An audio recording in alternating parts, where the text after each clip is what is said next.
Hey, it's Abadesi from Hustle Crew, and today I'm going to be talking about negative stereotypes in pop culture.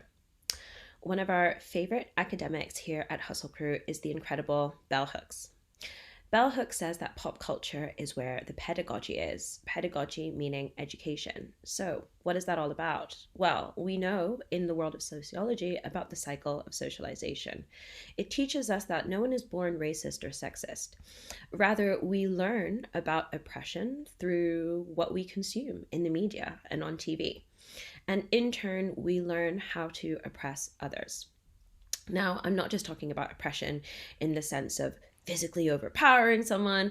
I'm talking about it in the sense of the mindsets that we adopt and the ways that we start to see people as different, as others, or worst of all, as inferior. So, if I were to ask you to close your eyes right now and picture a young black man, an urban young black youth, what would they look like?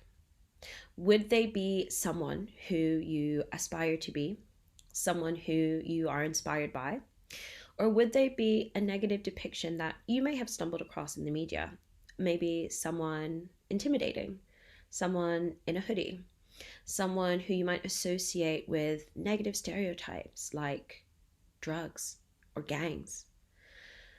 The unfortunate reality is that we are flooded with stereotypes in the media, and these stereotypes perpetuate biases like racism, homophobia, Islamophobia.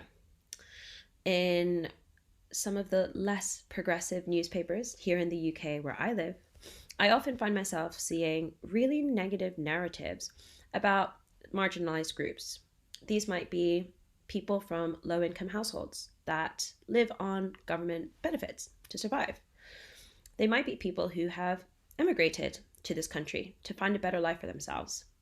Instead of speaking of these people as equals or as people worthy of their own desires, their own wills, their own motivations, and dignity, they seem to be vilified. So, consider where you see narratives in the media and popular culture about different groups of people and how they're negatively portrayed, or how they might even be vilified. And consider how you might be adopting some of these perspectives, even on a subconscious level, when making judgments of your own. Ultimately, if we're not challenging these stereotypes all the time, then we can fall victim to believing in them and making decisions based on them. So we know that the research says that bias thrives in ambiguity. Wherever there's ambiguity in decision making, bias will win. We will resort to stereotypes to make decisions.